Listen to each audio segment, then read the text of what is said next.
Students, चलो आज हम बात करते हैं एक और पेपर के बारे में जिसका नाम है BPSC 103। ये BA ऑनर्स के बच्चों का है, पॉलिटिकल साइंस वालों का। तो इसमें जो कोड है वो आप CBCS और BAPSH ये आप अपना टैली कर लेना अपने अपने। और ये पेपर हम डिस्कस करने वाले हैं दिसंबर 2023 का, जो लास्ट ईयर दिसंबर में हुआ था वो वाला पेपर हम डिस्कस करेंगे। और इसके साथ साथ मैं एक और पेपर डिस्कस करूँगी जून 2024 का, जो लास्ट सेशन में हुआ था। तो उससे क्या होगा, थोड़ा सा आपको पैटर्न और repeated questions plus important questions जो हैं वो यहाँ पर क्लियर हो जाएंगे। ठीक है, तो ये चीज़ हम आज पढ़ने वाले हैं। फिर से बता देती हूँ, BPSC 103 राजनीतिक सिद्धांत, अवधारणाएँ और वाद विवाद, ये हमारा पेपर होने वाला है। तो ध्यान से देख लेना इसको। हम दो पेपर को एनालाइज करेंगे, ये 2023 वाला और 2024 वाला। ठीक है, जो इंपॉर्टेंट क्वेश्चन होंगे उस पर हम ज़्यादा फोकस्ड करेंगे।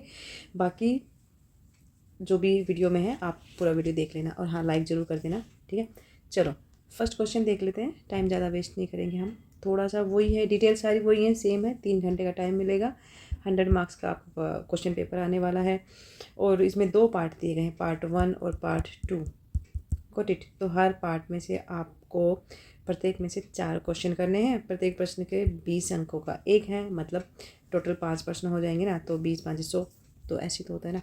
तो इसलिए 400 शब्दों में आपको देना। वर्ड्स लिमिट का ध्यान रखना, प्लस टाइम का भी ध्यान रखना, क्योंकि टाइम अगर मान लो एक ही क्वेश्चन में ज़्यादा टाइम लगा दोगे तो फिर गड़बड़ हो जाएगी, बाकी नहीं कर पाओगे, चाहे तुम्हें कितना ही अच्छे आते हो वो। ठीक है, अच्छा, टोटल 5 क्वेश्चन करने हैं, साफ साफ लिखा हुआ है। और हर पार्ट में से कम 2 क्वेश्चन करने। क्लियर हो गए यहाँ तक? चलो फटाफट से स्टार्ट करते हैं। पहला क्वेश्चन है आपका ये वाला, J.S. मिल की स्वतंत्रता के मत की चर्चा कीजिए। J.S. मिल को आप जानते हैं, राजनीतिज्ञ रहे हैं। इनकी जो फ्रीडम के बारे में जो उनका मत है उस पर आपको बात करनी है, उसके बारे में आपको डिटेल से बताना है। तो सबसे पहले तो आपको J.S. मिल के बारे में पता होना चाहिए, इनके बारे में लिख दो आप। फिर उसके बाद आपको करना है कि उन स्वतंत्रता के बारे में इनका क्या मत है, क्या सोचते हैं ये, क्या इन्होंने अपनी थियरीज़ में, अपने एनालिटिक्स में क्या क्या लिखे हैं, तो वो आपने बताना है यहाँ पर। तो जब आप इनके बारे में लिखने के बाद थोड़ा सा इंट्रोडक्शन J.S. मिल का दे देना। फिर आपने लिखने हैं इनके स्वतंत्रता संबंधी, जो स्वतंत्रता से रिलेटेड इनके क्या मत थे। तो पहले पॉइंट में तो आप लिख देना कि इनका मानना था कि लोगों को विचार की आज़ादी होनी चाहिए। ठीक है, पहला पॉइंट ये बन जाएगा। विचार की आज़ादी में क्या, की आज़ादी, विचारों की आज़ादी। इसमें क्या लिखेंगे आप? विचारों की आज़ादी का मतलब होता है कि अपनी बात रखने का अधिकार होना चाहिए लोगों को, अपनी व्यूज़ रखने का, अपनी बात कहने का। ठीक है, और दूसरों के सामने अपनी राय व्यक्त करने की आज़ादी होनी चाहिए। ठीक है, बोलने का अधिकार होना चाहिए बेसिकली, ये आप यहाँ पर लिख सकते हो। सेकंड पॉइंट में आप लिख देना कि व्यक्तित्व के विकास के लिए जो आज़ादी होती है ना, फ्रीडम, व्यक्तित्व की आज़ादी के लिए फ्रीडम की बहुत बहुत ज़रूरी है। क्यों ज़रूरी है? क्योंकि आज़ादी व्यक्ति के संपूर्ण व्यक्तित्व के विकास के लिए ज़रूरी है। ये पॉइंट हो गया। तीसरे पॉइंट में आप लिख देना कि मिल का मानना था कि जब तक कोई व्यक्ति अपने साथ रहने वालों को कोई नुकसान नहीं पहुंचाता ना, तब तक उस पर रोक टोक नहीं होनी चाहिए। कहने का मतलब ये है कि दूसरों की फ्रीडम को भी क्या देना चाहिए, रिस्पेक्ट देनी चाहिए, है ना। कि जब तक ये लोग एक समूह में रह रहे हैं ना, ठीक ठीक रह रहे हैं, सब एक दूसरे की आज़ादी का ख्याल रख रहे हैं, बोलने की आज़ादी का, रहने का, जिसको जिस तरह से भी रहना है अपनी मर्ज़ी से, तब तक ठीक है। लेकिन जहाँ पर लोग एक दूसरे की लाइफस्टाइल में या फिर किसी भी तरह की फ्रीडम में जब हस्तक्षेप करने लगते हैं ना, तब उसको जो है मिल उस चीज़ को गलत मानते हैं कि वहाँ पे जाके फिर उन पर थोड़ा सा जो है मतलब रोक टोक होनी चाहिए वहाँ पर। इस तरह से हो जाएगा ये वाला। फिर है आप फोर्थ पॉइंट में आप लिख सकते हो कि आम चुनाव में सभी लोगों को वोट देने के अधिकार का समर्थन किया था। मतलब ये होगा कि वोट देने का अधिकार, आप ये लिख सकते हो। ये मिल ने इस चीज़ को जो है इम्पोर्टेंट माना था स्वतंत्रता के लिए, कि लोगों को वोट देने का अधिकार होना चाहिए। कह सकते हो कि गवर्नमेंट को चुनने का अधिकार होना चाहिए, जैसे हमारे देश में है। ये हो गया। फिर आप फिफ्थ पॉइंट में लिख देना कि मिल का ये भी मानना था कि शिक्षित वर्ग को ज़्यादा वोटों का अधिकार देना वर्ग भेद के खिलाफ कानूनों को मजबूत करेगा। अच्छा, उस टाइम में क्या होता था कि जो समाज था वो 2 वर्गों में बटा हुआ था, एक था शिक्षित और एक था अशिक्षित।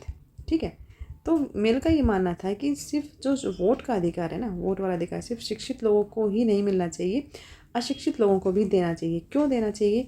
कि अदरवाइज़ जो गवर्नमेंट पॉलिसीज़ होंगी ना, जब गवर्नमेंट, अगर मान लो शिक्षित लोग ही गवर्नमेंट को चुनेंगे, है ना, तो फिर जो है वो तानाशाही बढ़ेगी। लेकिन अगर अशिक्षित लोगों को भी, जो एक समाज से हटा हुआ या समाज से इग्नोर्ड एक पार्ट हुआ करता था सोसाइटी का ही, तो उनको भी वोट का अधिकार होना चाहिए, ताकि वो भी अपनी सुरक्षा के लिए अपने हिसाब से, अपनी मर्ज़ी से, अपनी चॉइस से गवर्नमेंट का सिलेक्शन कर सकें। जिससे होता क्या था कि जो जो इन लोगों को जो वोट का अधिकार देना, ज़्यादा वोटों का अधिकार देना, बेसिकली उनका ये था कि इनको, शिक्षित लोगों को ज़्यादा वोटों का अधिकार देना वो ठीक नहीं मानते थे। मतलब सबको बराबर का होना चाहिए अधिकार, ये मानते थे।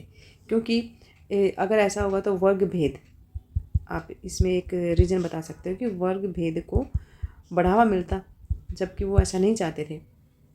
ठीक है, 6 पॉइंट में लिख सकते हो आप कि मिल का ये भी मानना था कि विचार विमर्श और वाद विवाद द्वारा जो किसी भी चीज़ की वाद विवाद मैं लिख देती हूँ, वाद विवाद हो गया या फिर विचार विमर्श से किसी भी चीज़ के तह तक जाना, किसी भी टॉपिक पर कोई भी समस्या है उसके तह तक जाना और लॉजिकल बातें करना, लॉजिकल जो डिसीजंस होते हैं ना वो लिया जाना। ठीक है, ये हो गया। फिर एक आपने लास्ट पॉइंट लिख सकते हो कि मिल ये भी मानते थे कि विचारों पर प्रतिबंध लगाने का अर्थ है सत्य पर प्रतिबंध लगाना, कि विचारों पर प्रतिबंध नहीं होना चाहिए, प्रतिबंध नहीं हो। ठीक है, इसका क्या मतलब हुआ? इसका मतलब ये हुआ कि अगर मान लो लोग अपने विचार ही व्यक्त नहीं कर पाएंगे, अपनी फ्रीडम को ही अगर वो लोग नहीं एक्सेप्ट कर पाएंगे, या जो उन्हें अधिकार दिया गया है फ्रीडम से फ्रीली रहने का, अगर उनके विचारों पर अधिकार प्रतिबंध लगेगा तो फिर कोई बोल ही नहीं पाएगा। मतलब हम अपनी भावनाएं कैसे व्यक्त करते हैं? विचारों के थ्रू ही तो करते हैं ना, मैसेज करके, हम बोल के, लेटर लिख के, या फिर जैसे कि आंदोलन करके या कोई भी प्रोटेस्ट करके। जब हमें कोई चीज़ पसंद नहीं आती है या हमें कि कोई नीतियाँ पसंद नहीं आती गवर्नमेंट की, तब हम क्या करते हैं?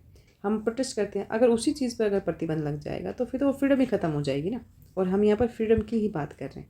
तो इस तरह से आप कुछ पॉइंट बना सकते हो। ये तो मैंने थोड़े से बना दिए हैं, आप अपने और भी इसको बड़ा बना सकते हो। कम से कम 10, 12, 13 पॉइंट बनाना, तब जाके आपको अच्छे मार्क्स मिलेंगे। क्योंकि 20 नंबर का क्वेश्चन है ना, तो खाली 7-8 पॉइंट से बात नहीं बनेगी, थोड़ा सा ज़्यादा करना है इसमें। ठीक है, नेक्स्ट क्वेश्चन में आ जाते हैं हम। आपका नेक्स्ट क्वेश्चन है, विमुखता की क्या समस्याएं हैं, विस्तार से बताइए। तो विमुखता की क्या समस्या है? विमुखता का मतलब क्या होता है? अलगाव। अलगाव मतलब किसी से कोई लगाव ना होना, है ना। तो ये ना एक साइकोलॉजिकल और एक सोशल जो है वो समस्या है। कैसे समस्या है? कि जैसे मान लो कि ये एक ऐसी स्थिति होती है जो दूसरों पर या फिर पर्यावरण से अलगाव की भावना के रूप में ये चीज़ें आती हैं। कैसे? जैसे कई बार आप ये भी देख सकते हो कि जैसे कोई टेंशन है किसी को, मतलब किन किन रूपों में आ सकती है। आप एक तो लिख सकते हो कि चिंता के रूप में, ठीक है, अवसाद, अनिद्रा। ये इसलिए क्योंकि साइकोलॉजिकल प्रॉब्लम होती है, ठीक है। मनोवैज्ञानिक हो गई, साइकोलॉजिकल हो गई। और अलगाव से होता क्या है कि कई और भी रीज़न से ये इसके रीज़न बनते हैं विमुखता के।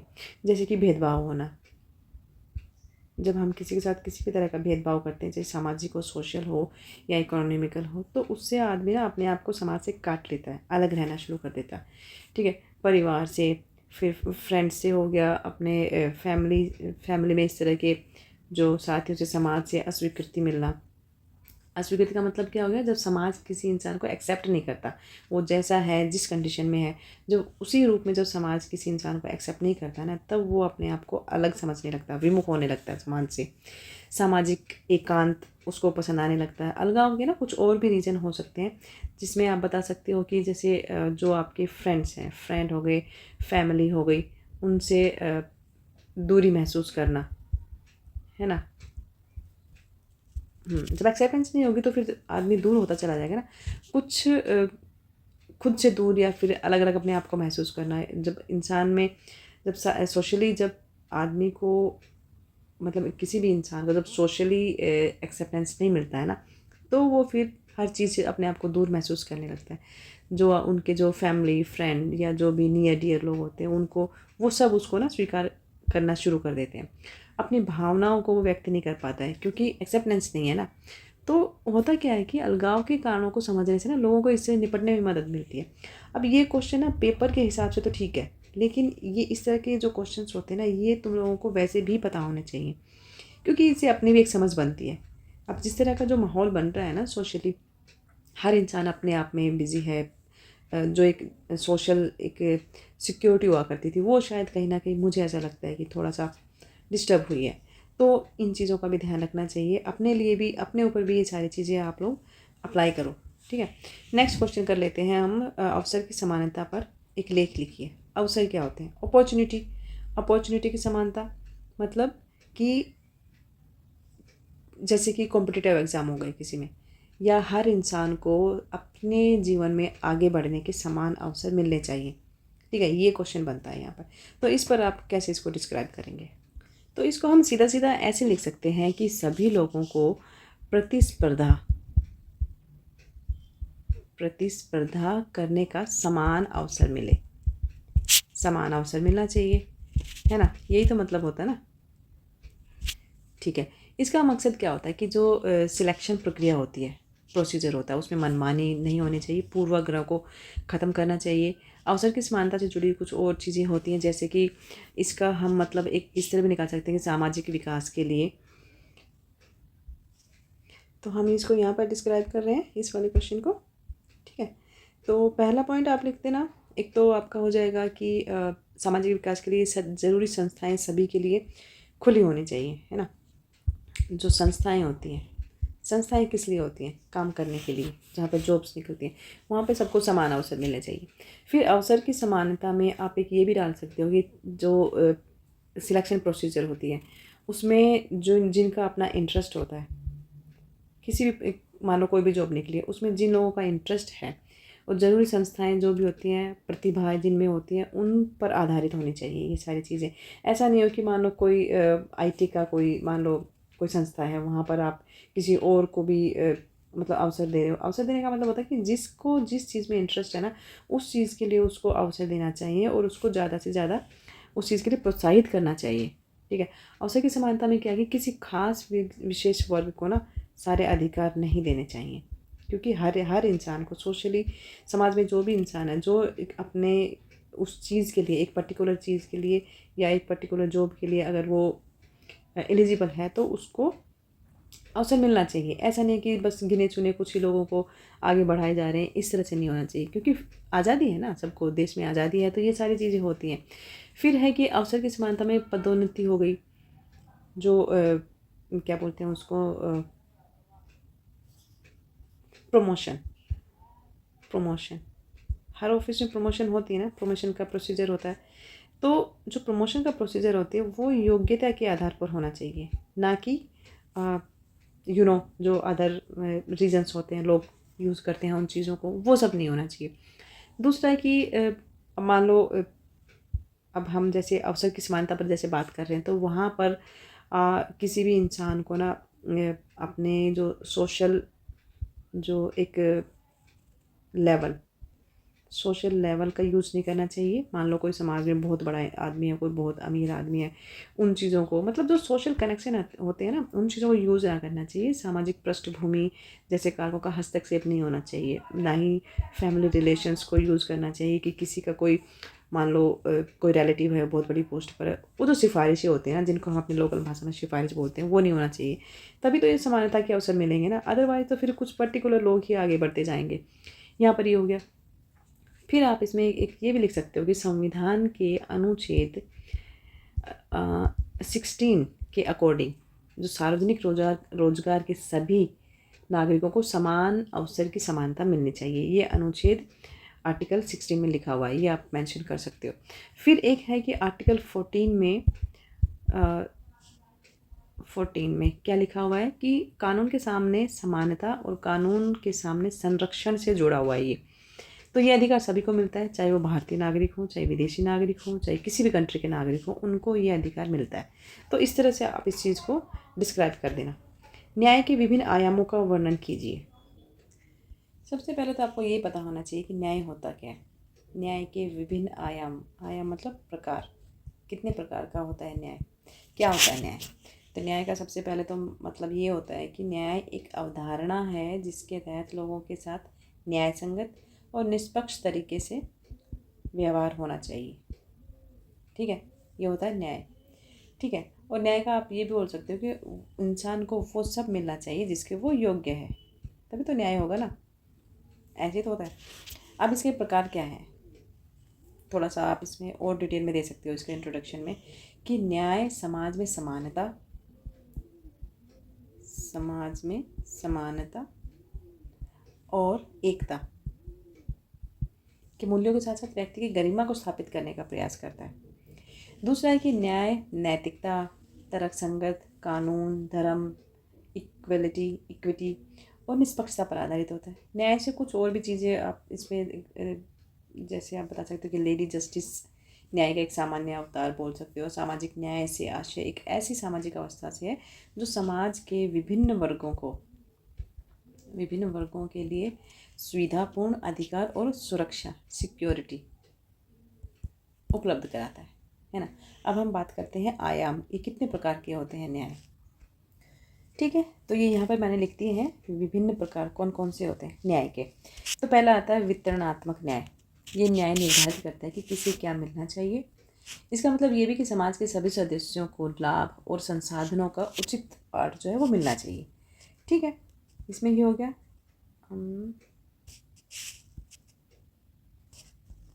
हाँ, तो हम बात कर रहे थे वितरणात्मक का तो मैंने बता दिया आपको। फिर आपका प्रक्रियात्मक क्या होता है कि लोगों के साथ न्यायपूर्ण व्यवहार किया गया है या नहीं, ये इन बातों का पता लगाना। निष्पक्ष प्रक्रियाओं के मुताबिक निर्णय लेना और उनको लागू करना।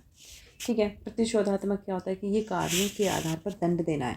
इसका मतलब है कि मान लो किसी अपराधी ने अपने कुछ ऐसी एक्टिविटी करी है जिससे कि कोई मान लो कुछ भी एक अपना लेके निजी लाभ हासिल करने के लिए उसने कुछ गलत कामों का यूज़ किया है, गलत चीज़ों का, रिसोर्सेज का यूज़ किया है, तो इसलिए दंड उस इंसान को दंड देना इस असंतुलन को ठीक करता है। तो इन चीज़ों पर प्रतिशोध होना चाहिए। ठीक है, दूसरा है पुनर्स्थापनात्मक। इसका मतलब होता है कि अपराध पीड़ितों के उनको एक और मौका देना, मतलब अपराधियों को कानून का पालन करने वाले जीवन वापस दिलाना। कहने का मतलब ये है कि जैसे जो बड़ी बड़ी जेल होती हैं, जैसे अपने दिल्ली में है ना तिहाड़ जेल है, उसमें जो भी लोग जो कैदी जिनको बोलते हैं वो जो अंदर हैं, उनको अपराधियों को कानून का पालन करना तो सिखाना ही चाहिए। बट उनके जो पीड़ित हैं वो पीड़ित भी तो है ना, एक तरह से अंदर हैं, लेकिन बट क्योंकि लाइफ ख़त्म हो गई, अंदर हैं, सज़ा मिली है, तो उनके लिए उनको मान लो अगर वो अपनी सज़ा पूरी करके समाज में बाहर आते हैं तो उनको दोबारा से अपना जीवन जीने का अधिकार होना चाहिए, अपने आप को पुनर्स्थापना करने का, समाज में अपने आप को स्थापित करने का एक और मौका मिलना चाहिए। ठीक है, और समुदाय को हुए नुकसान को ठीक करना चाहिए, जो सोशली उनका जो एक कम्युनिटी है उस चीज़ के लिए। फिर सार्वजनिक न्याय में आप लिख सकते हो कि जैसे राज्य अपने न्यायालयों और न्यायाधिकरणों के जरिए लागू करता है सामाजिक न्याय को। स्टेट इस चीज़ को लागू करती है, इस लॉ को स्टेट लागू करती है। ठीक है, निजी न्याय पर्सनल, इसमें आप बोल सकते हो कि ये व्यक्तियों के बीच कानूनी संबंधों को नियंत्रित करता है। मतलब इसका कहने का मतलब क्या हुआ कि जो निजी न्याय है उसके अकॉर्डिंग जो कानूनी संबंध होते हैं, जो लॉ बने हुए हैं, उनको एक तरह से कंट्रोल करती हैं ये चीज़ें। तो आप इस तरह से न्याय के विभिन्न आयामों का, प्रक्रियाओं का, ये कितने तरह के होते हैं उनका आप वर्णन कर सकते हो और भी लिख सकते हो इसमें। ठीक है, आर्थिक न्याय होगा, राजनीतिक, सामाजिक, ये बहुत सारी इसमें आ जाती हैं, तो वो सब आपने यहाँ पर डिस्कस करना है।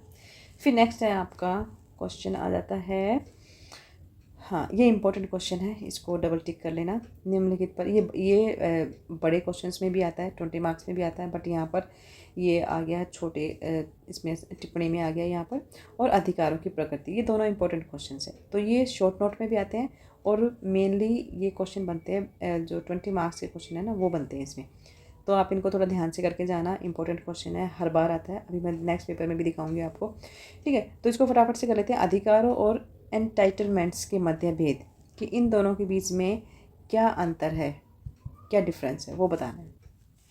तो इसको अगर हम डिस्कस करें, अधिकार क्या होते हैं? अधिकार वो दावे होते हैं, ये कोई विशेष अधिकार नहीं होते, ठीक है, विशेष अधिकार नहीं होते हैं, ये कुछ दावे होते हैं। ये राज्य और समाज द्वारा उत्पीड़न से मुक्ति के लिए होते हैं और जो बजट की बाध्यताओं से सीमित नहीं है। ये अधिकारों के उदाहरणों में जीवन, स्वतंत्रता और खुशी की खोज का अधिकार मिलता है। मतलब ये है कि अधिकार जो है वो आपको संविधान के द्वारा दिए गए होते हैं, ठीक है, लेकिन कहीं ना कहीं आपके अधिकार जो है वो थोड़े से रिस्ट्रिक्टेड भी कर दिए जाते हैं ताकि उन अधिकारों का उल्लंघन ना हो। एंटाइटलमेंट क्या होता है? पात्रता, इसको पात्रता बोलते हैं कि ये कुछ विशेष अधिकार कुछ लोगों को दिए जाते हैं जो और कुछ को नहीं दिए जाते। ये कुछ ना कल्याणकारी आप उपाय बोल सकते हो। क्यों बोलोगे आप कल्याणकारी उपाय? जिनके लिए सरकार की ओर से सहायता की आवश्यकता होती है, इसलिए बनाए जाते हैं। और ये बजटीय जो बाध्यताएं होती हैं, जो बजट में जो भी प्रॉब्लम्स आती हैं बजट को लागू करने में या जो भी समस्याएं आती हैं, उन बाध्यताओं के कारण जो है ये अधिकार जो है ये पात्रता वाले ये सीमित होते हैं। तो अधिकारों के उदाहरणों में आप रोजगार गारंटी योजनाएं बता सकते हो, इसमें सामाजिक सुरक्षा बता सकते हो, मेडिकेयर, मेडिकेड जो मेडिकल होती है, ठीक है, मेडिकेयर आप इनको बता सकते हो। तो ये चीज़ें हो गई। विशेष अधिकार क्या आते हैं? जो कानून के द्वारा हमें मिले होते हैं उनको अधिकार बोलते हैं, संविधान के द्वारा मिलते हैं। अनटाइटल्ड होते हैं पात्रता, कि आप ये इस चीज़ को निश्चित करना है कि आप उस अधिकार के योग्य हैं नहीं हैं, या आपको आप उस पात्रता को पूरा करते हैं या नहीं करते हैं, ये आप यहाँ पे बता सकते हो। अधिकारों की प्रकृति, प्रकृति मतलब नेचर, कि अधिकार होते क्या हैं?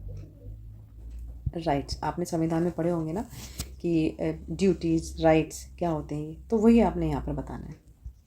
देखो ये तो आपको पता ही होगा, इसके बारे में तो मुझे ज़्यादा बताने की ज़रूरत नहीं है। अधिकार अपने हमारे कौन से होते हैं? अधिकारों की प्रकृति पर कुछ अलग तरीक़ों से आप लोग यहाँ पर लिख सकते हो।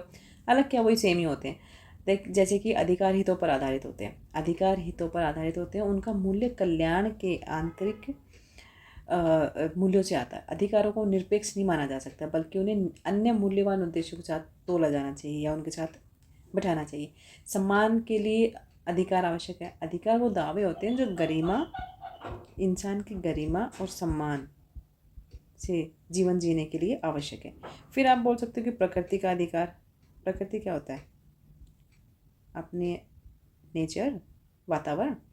प्रकृति का अधिकार, पृथ्वी अधिकार एक कानूनी सिद्धांत जो पारिस्थितिक, जो इकोसिस्टम और जो प्रजातियों से जुड़े अंतर्निहित अधिकारों का वर्णन करता है। प्रकृति का अधिकार क्या होता है? इसका उद्देश्य ये भी होता है कि सभी प्राणियों की एक्चुअली रक्षा करना। ठीक है। फिर आ गया आपका प्राकृतिक अधिकार। प्राकृतिक अधिकार, अब तुम बोलोगे कि प्रकृति अधिकार और प्राकृतिक अधिकार में क्या फ़र्क है? देखो, प्राकृतिक अधिकार जो है उसका मतलब होता है कि किसी भी सरकार या इंटरनेशनल सोसाइटी के अधिकार से इसको बाहर माना जाता है वैसे तो।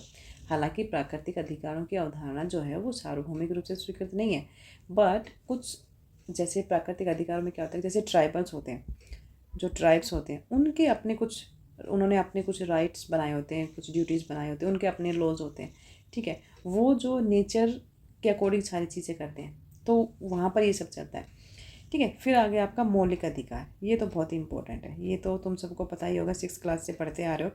मौलिक अधिकार क्या होते हैं? मौलिक अधिकार में समानता का अधिकार, भेदभाव का निषेध और अवसर की समानता शामिल है। यही सारी चीज़ें लिखे हुए हैं। तो अधिकारों की प्रकृति, नेचर, क्या होते हैं अधिकार और कितने तरह के होते हैं, ये बताना है यहाँ पर। फिर नेक्स्ट है आपका अधिकारों और दायित्वों का संबंध, कि जो अधिकार अभी हमने पढ़ लिया ना, अधिकार और दायित्व क्या होते हैं, उसके बीच में आपने संबंध बताना है। फिर एक इम्पोर्टेंट क्वेश्चन आता है, नारीवाद और कानून का अर्थ। नारीवाद क्या होता है और कानून, इन दोनों में क्या अर्थ है, क्या इनमें रिलेशन है, वो आपने बताना है। करेक्ट। तो इसमें हम क्या बताएंगे? इसमें हम ये बता सकते हैं कि नारीवादी जो है वो न्यायशास्त्र, कानून के कामकाज, निर्माण का अध्ययन है, जो महिलाओं और उनके जीवन पर कानून के प्रभाव को ध्यान में रखता है, ठीक है, ये होता है नारीवाद। फिर दूसरा लिख सकते हो कि आप दूसरा पॉइंट बना के कि नारीवादी जो न्यायशास्त्र के मुताबिक कानून के जो कामकाज के व्यवहार को इस तरह से होना चाहिए कि महिलाओं की समझ के मुताबिक हो, ठीक ठीक है, और कानून की जो पारंपरिक अवधारणाओं के मुताबिक होना चाहिए। ये न्यायशास्त्री बोलते हैं इसके बारे में। फिर नारीवादी कानूनी सिद्धांत महिलाओं के लिए समानता, स्वतंत्रता को बढ़ावा देता है, देना भी चाहिए, है ना। और इसके सिद्धांत विकास हो गया, वैचारिक विश्लेषण, वैचारिक संशोधन पर भी जोर देता है। क्यों देता है? क्योंकि देखो आज जो है किसी भी डिपार्टमेंट में आप देख सकते हो वहाँ पर फीमेल्स हैं, अच्छी खासी संख्या में फीमेल्स हैं, एजुकेशन में आगे जा रही हैं, पढ़ रही हैं, मतलब तो इन जब समानता के अवसर मिलेगा, स्वतंत्रता के अवसर मिलेंगे और किसी भी चीज़ में आगे बढ़ने के लिए जब अपॉर्चुनिटीज़ इक्वली मिलेंगी ना, तो फिर एक जो संतुलन बनेगा ना समाज में, ठीक है। फिर है कि नारीवादी कानूनी सिद्धांत महिलाओं के लिए आर्थिक रूप से आज़ाद होने के विचार पर जोर देता है। जब नारी सेल्फ डिपेंडेंट बनेगी तो जाहिर सी बात है आर्थिक रूप से आज़ाद भी होगी, होना भी चाहिए। क्यों किसी पे डिपेंड रहना, है ना। अपनी आज़ादी अपने हाथ में होनी चाहिए। फिर नारीवादी जो कानूनी सिद्धांत है, प्रजनन स्वतंत्रता, मतलब नारी को इस चीज़ का ये अधिकार होना चाहिए कि भाई वो अपनी प्रजनन स्वतंत्रता, मतलब अब अगर मान लो किसी लेडी को वो बच्चे पैदा नहीं करना चाहती, वो माँ नहीं बनना चाहती, तो इस चीज़ की उसको कानून जो है उसको अधिकार देता है। कानून और कार्यबल में लैंगिक भेदभाव को रोकता है, यौन शोषण को रोकने पर जोर देता है। ये सारी चीज़ें आपस में इंटरकनेक्टेड हैं, ठीक है। नारीवादी आलोचना जो होती है ना, उन कानून के शासन के तहत महिलाओं पर जो होने वाले दमनकारी प्रभावों को उजागर किया है, ठीक है, इसने कानून ने, ठीक है। फिर एक ये है कि नारीवादी आलोचनाएं जो भी हैं, मतलब इस चीज़ के क्रिटिक्स भी तो बहुत सारे होते हैं ना, कि कानून के शासन को आईना भी दिखाना होता है, जो इसके लिए ज़्यादा वफादारी जवाब की मांग करते हैं। मतलब ये है कि कानून और नारीवाद जो है आपस में जुड़े हुए हैं, और कानून नारी को बहुत सारे अधिकार भी देता है, देना भी चाहिए, जिसकी वजह से एक समाज में जो है एक संतुलन स्थापित हो सके। फिर आपका आता है नागरिक सविज्ञा कब वैध होती है, विस्तार से बताइए। नागरिक सविज्ञा कब वैध होती है? सविज्ञा क्या मतलब होता है? प्रतिरोध। जब हम किसी चीज़ के बारे में, जब किसी नीतियों के बारे में हम लोग प्रोटेस्ट करते हैं ना, तो वो उस प्रोटेस्ट को वैध कब माना जाता है? दो तरह से होता है। एक तो शांतिपूर्ण तरीके से होता है, एक होता है कि आप विद्रोही उसमें फॉर्म में कर जाते हैं। तो वहाँ पर आपको ये बताना है इस क्वेश्चन में कि उस चीज़ को वैध कब माना जाता है। कि मान लीजिए आप कोई प्रोटेस्ट कर रहे हैं, शांतिपूर्ण तरीके से कर रहे हैं, तो ये चीज़ें कब इसको लीगल माना जाता है? तो इसको आप ऐसे लिख सकते हो कि जब एक वैध विरोध हो। जब हम किसी भी चीज़ का विरोध करते हैं तो उसका उद्देश्य सरकारी नीतियों या कार्यों में जो सरकार की नीतियों या कार्यों में परिवर्तन लाना। मान लो हमें कोई नीतियाँ पसंद नहीं आई, तो उसको चेंज करवाने के लिए ही तो हम लोग प्रतिरोध जो प्रोटेस्ट करते हैं ना, ये इसका मतलब होता है। नागरिक प्रतिरोध अक्सर अहिंसक भी होता है, और इसमें जुलूस हो गया, बहिष्कार करना हो गया, प्रदर्शन जैसी गतिविधियाँ शामिल होती हैं। ऐसे तो होता है ना। इसे उच्च कानून जो बड़े कानून होते हैं, जैसे कि विरोध करने के संवैधानिक अधिकार का हवाला देकर उचित तो ठहरा देते हैं। बट नागरिक प्रतिरोध होता है ना, सविनय अवज्ञा से थोड़ा सा भिन्न है, जो तो तब होता है जब कोई व्यक्ति जानबूझकर कानून तोड़ता है या सरकार के साथ सहयोग करने से इनकार कर देते हैं ना, तो तब ये चीज़ें होती हैं। तो सविनय अवज्ञा अक्सर किसी भी कार्यों के कानूनी परिणामों को स्वीकार करने की इच्छा से जुड़ा होता है। सिंपल सा बात है, ठीक है। फिर आप इसको इसमें कुछ और थोड़े से इसमें आप गांधी का भी इंट्रोडक्शन दे सकते हो। गांधी ने जैसे भारत को ब्रिटिश साम्राज्यवाद से मुक्त करने के लिए सबसे पहले प्रलेखित नागरिक प्रतिरोध अभियान को नेतृत्व किया था। फिर विलुप्ति विद्रोह हो गया दिसंबर 2023 में, जैसे कि जलवायु जो कार्यकर्ता थे, जीवाश्म ईंधन, ये बायोलॉजिकल जो चीज़ें थी, उनके लिए एक बैंक के वित्त पोषण का विरोध करने के लिए एक राजमार्ग के हिस्से को अवरुद्ध कर दिया था, क्योंकि वो समुद्र के नीचे जो जीवाश्म है, हमारे जो मिनरल्स है, उनको कहीं ना कहीं हानि पहुंचाने के लिए कर रहे थे। तो इस तरह से आप यहाँ पर इनको ये बना के लिख सकते हो। लास्ट आता है जो कि सुपर डुपर इम्पोर्टेंट है, मानव अधिकारों की आवश्यकता की चर्चा कीजिए। पहले तो ये पता होना चाहिए कि मानव अधिकार होते क्या है और इनकी आवश्यकता क्यों है। ये सबसे इम्पोर्टेंट क्वेश्चन है। देखो, इसमें सबसे पहले तो आपको ये लिखना है कि मानव अधिकार होते क्या हैं, इनकी आवश्यकता क्यों है। मानव अधिकार क्या होते हैं? अधिकार एक व्यक्ति की स्वतंत्रता, ठीक है, और स्वाधीनता को संरक्षित रखने के लिए आवश्यक होते हैं। अधिकार एक व्यक्ति के अधिकारों और कर्तव्यों को स्पष्ट करते हैं और समाज के जो विभिन्न स्तर होते हैं ना, उनके संरक्षण के लिए उस चीज़ को सुरक्षित रखा जाता है। ठीक है, ये हो गए हमारे मानव अधिकार। और मानव अधिकारों की आवश्यकता होती क्यों है, हम इसी टॉपिक पे बात कर रहे हैं ना। तो देखो, सबसे पहले तो आप ऐसे लिख सकते हो कि मानव अधिकारों से लोगों के साथ जो दुर्व्यवहार होता है और भेदभाव, उससे बचाया जा सके। फिर होता है कि जो सामाजिक अन्याय और बुरी प्रथाओं के खिलाफ आवाज़ उठाई जा सके। ठीक है, इस तरह से लिख देना। इन पॉइंट्स को ना आपने एलेबोरेट भी करना है, डिस्क्राइब भी करना है। ठीक है, फिर मानव अधिकारों से लोगों की जो मूलभूत ज़रूरतें होती हैं वो पूरी होती हैं। मानव अधिकार से भाषण, अभिव्यक्ति की आज़ादी मिलती है, विचारों की अभिव्यक्ति की आज़ादी मिलती है ना। और फिर नेक्स्ट आ जाता है कि धार्मिक आज़ादी, लोगों को किसी भी धर्म में जाने की आज़ादी होनी चाहिए। और सरकार की जवाबदेही के लिए एक समान दंड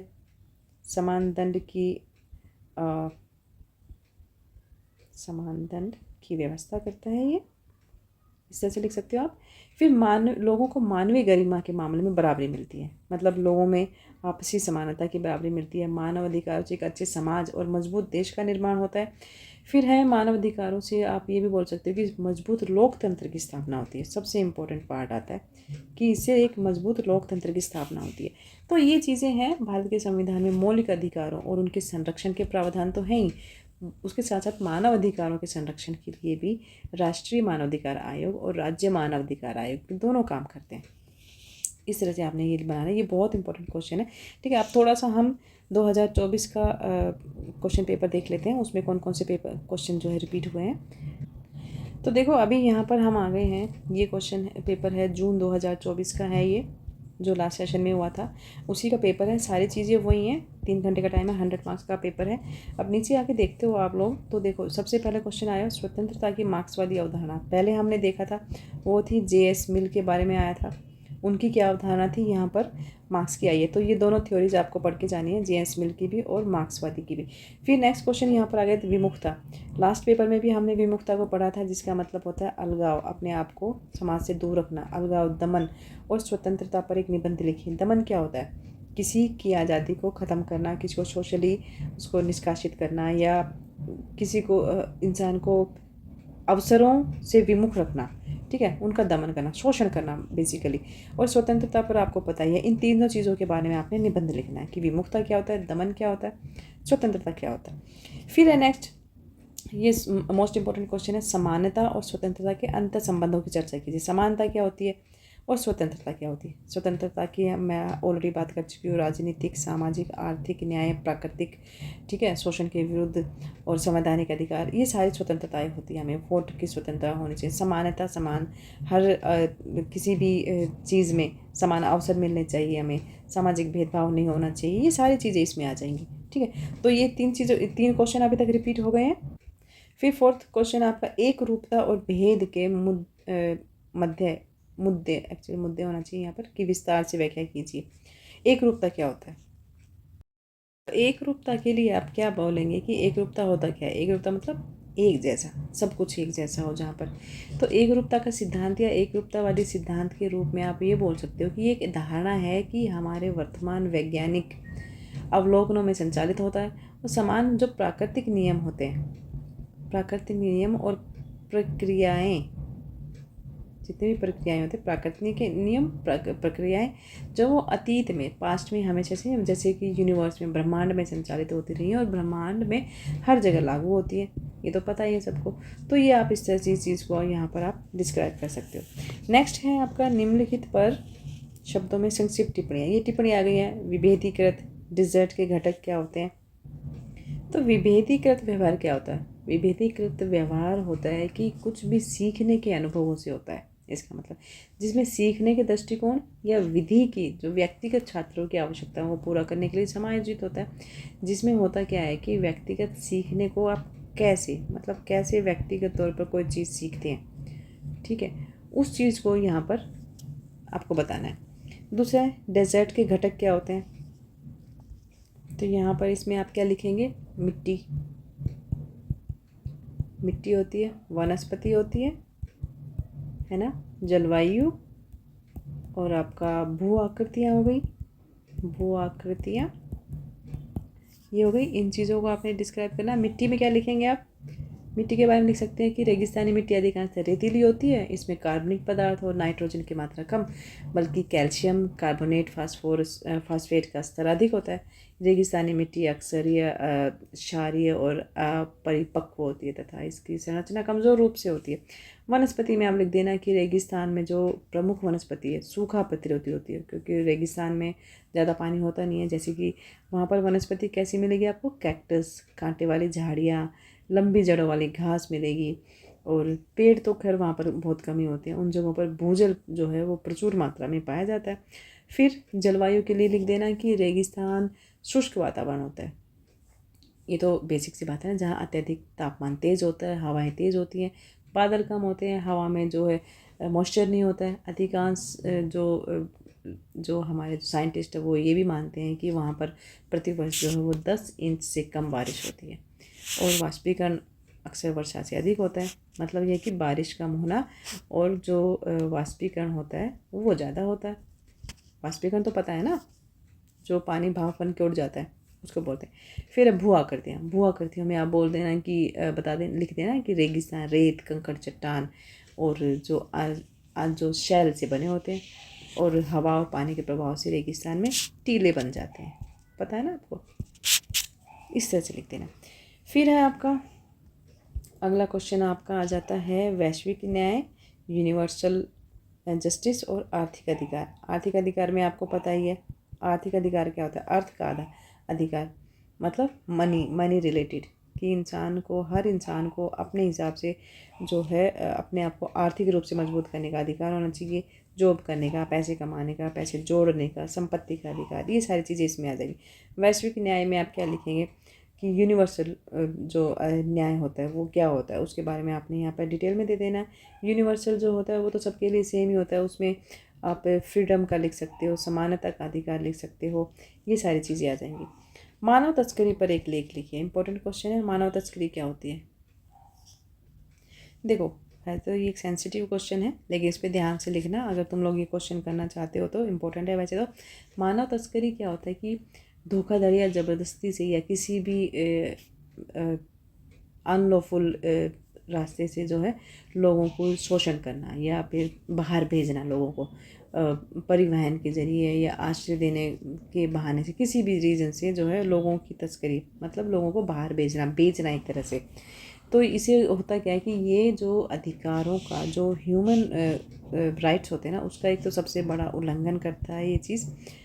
ठीक है, मानव तस्करी जो है अधिकारों का उल्लंघन है और आधुनिक गुलामी के रूप में इसको देखा जाता है आजकल। तो मानव तस्करी में क्या क्या होता है कि एक तो आप लिख सकते हो कि ज़बरदस्ती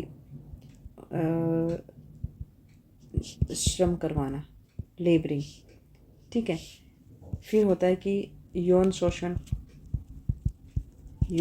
को डिस्क्राइब कर देना, और अन्य प्रकार के जो पूंजीवादी पूंजीवादी यौन शोषण क्या होता है, जो इस चीज़ को मैं थोड़ा सा डिटेल में नहीं जा रही हूँ, उसको ना कमर्शियल बनाना, मतलब बाहर भेजना स्पेशली इस चीज़ के लिए, यौन शोषण के लिए।